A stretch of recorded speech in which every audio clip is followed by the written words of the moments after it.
Efficiency of Carnot engine is 50%. So neta is equal to 1 minus temperature of sink divided by the temperature of source. So 0.5 is equal to 1 minus 500 divided by TH. So therefore 500 divided by TH is equal to 0.5, which is 1 by 2. So therefore the temperature of this source is going to be 1000 Kelvin.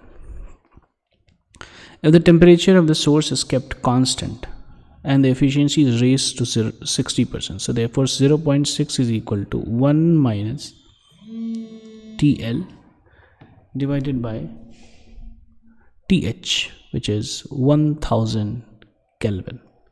So therefore we have TL by 1000 Kelvin is equal to 0.4.